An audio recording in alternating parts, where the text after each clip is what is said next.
Hello everyone! My name is Jennifer Fong and my partner's name is Christina Escandon, and today we are going to be talking about solar fuel cell powered systems. A brief introduction to what topics are going to be covered are unmanned aerial vehicles, otherwise known as UAVs, solar fuel cell history involving airplanes, single proton exchange membrane, solar fuel cell data, proton exchange membrane can be abbreviated to PEM, and the combination of solar fuel cells with battery units in multi-day experience, which simulate a day-night cycle analysis. On the right-hand side is a photovoltaic module, the thin flexible type, that is primarily used by UAVs. So, unmanned aerial vehicles. Their primary uses are for surveillance, exploration, or transportation of materials. They're typically built with electrical components such as motors, energy sources, remote control receivers, and equipment for the purposes of audio or video for surveillance or exploration. A couple of limitations associated with UAVs are that they must be lightweight in order to achieve flight, they must be balanced or else it risks tipping over, and that battery units tend to be heavy and have shorter lifetimes, so solar is attractive as an alternative because it's a renewable resource.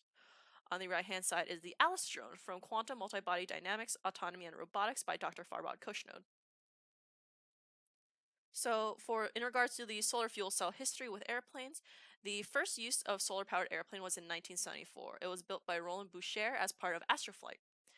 It is exclusively powered by solar fuel cells, and it was operational once it was above cloud cover at a high altitude. It could operate and return. It was finally damaged in a windstorm and decommissioned to work on a replacement in 1975.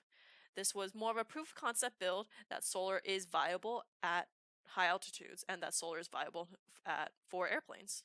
Despite it being heavy and expensive, it was ultimately functional. Picture on the right hand side is Sunrise 1 mid flight.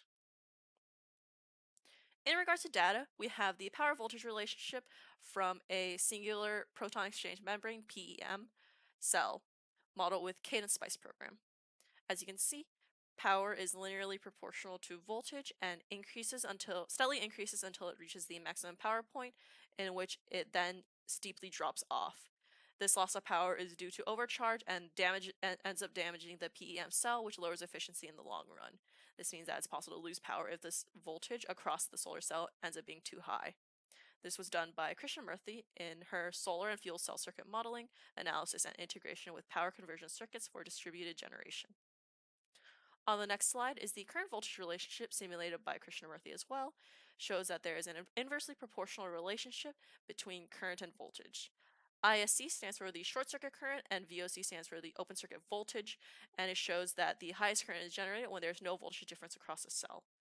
A voltage difference would be generated, however, if there was an external power source that could compete with the PM cell and lower the current generated. Such an external power source would be a battery.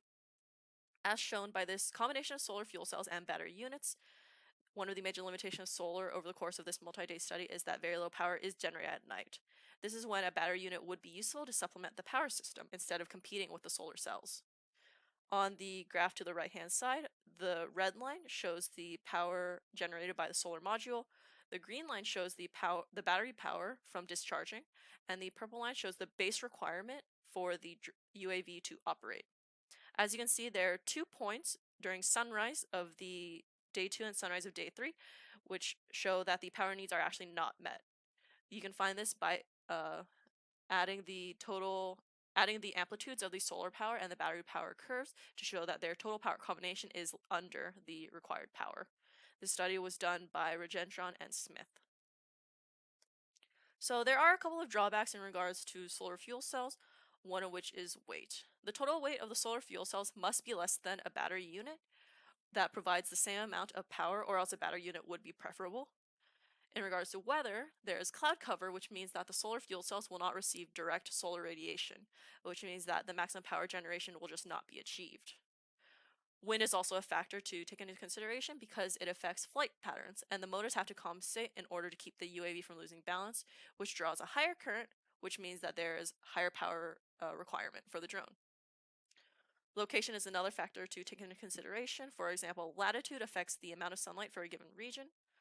Altitude, especially in the case of Sunrise 1, allowed the UAV to receive direct solar radiation when it was above the cloud level.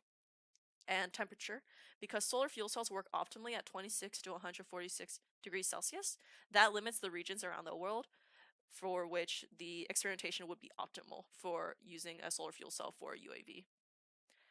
The final category is efficiency, which is one of the primary factors holding solar fuel cells back from becoming a leading energy source. The efficiency is fairly low, usually under 20%, and that means that the actual power generation is much less than calculated for ideal environments, let alone real world application. This 20% statistic is applicable to flexible and thin solar fuel cells, which is the preferred solar fuel cell for UAVs.